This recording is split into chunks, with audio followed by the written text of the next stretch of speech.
Babel ഗോപുരത്തിൻ്റെ ആ ഒരു പണിയുന്നതിൻ്റെയൊക്കെ ആ ഒരു സീനിൽ ദൈവം പറയുന്നൊരു കാര്യമുണ്ട്. അവർ ചെയ്യുവാൻ, അതായത് മനുഷ്യർ ചെയ്യുവാൻ നിരൂപിക്കുന്നതൊന്നും അവർക്ക് അസാധ്യമാകയില്ല. ഉൽപ്പത്തിയുടെ പുസ്തകം 11-ാമത്തെ അധ്യായം AI പറ്റിയുള്ള പ്രവചനമൊന്നുമല്ല. പക്ഷേ അത് ചൂണ്ടിക്കാണിക്കുന്നത് മനുഷ്യർക്ക് എക്സ്ട്രാ ഓർഡിനറി ആയിട്ടുള്ള, അസാധാരണമായിട്ടുള്ള കാര്യങ്ങൾ നേടിയെടുക്കുവാനും അച്ചീവ് ചെയ്യുവാനും സാധിക്കും. എപ്പോഴാ? അറിവും സാങ്കേതിക വിദ്യയും മനുഷ്യർ തമ്മിലുള്ള സഹകരണവും എല്ലാം ഒരുമിച്ച് വരുമ്പോൾ മനുഷ്യർക്ക് വലിയ കാര്യങ്ങൾ സാധിക്കും. അപ്പോൾ ചോദ്യം സിമ്പിളായിട്ട് ചോദിച്ചാൽ മനുഷ്യനെ കൊണ്ട് എന്ത് സാധിക്കും എന്നുള്ളതല്ല. ആഴമേറിയ ചോദ്യം മനുഷ്യനെ കൊണ്ട് ചെയ്യാൻ പറ്റുന്നതിൽ നിന്ന് മനുഷ്യൻ ഇനി എന്ത് ചെയ്യും?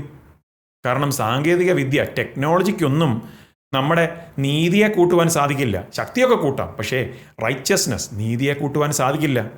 ബൈബിൾ ഇതിൻ്റെ പിമ്പിലെ അടിസ്ഥാനപരമായിട്ടുള്ള പ്രശ്നം തന്നെ ഐഡൻറ്റിഫൈ ചെയ്യുന്നുണ്ട്.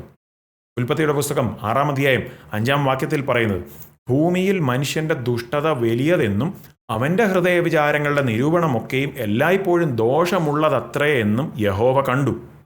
മനുഷ്യൻ്റെ പ്രശ്നം ബുദ്ധിയില്ലായ്മയല്ല, പാപമാണ് മനുഷ്യൻ്റെ അടിസ്ഥാന പ്രശ്നം.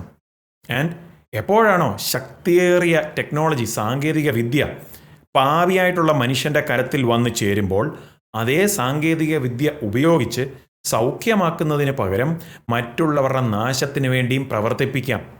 കാണുക, ആർട്ടിഫിഷ്യൽ ഇൻ്റലിജൻസ് AI വൈറസുകളെ സൃഷ്ടിക്കുന്നുവോ? എന്താണ് ബൈബിൾ പറയുന്നത് എന്ന സന്ദേശം നമ്മുടെ ചാനലിൽ. അത് കാണുവാൻ താഴെ കാണുന്ന പ്ലേ ബട്ടൺ ക്ലിക്ക് ചെയ്യുക.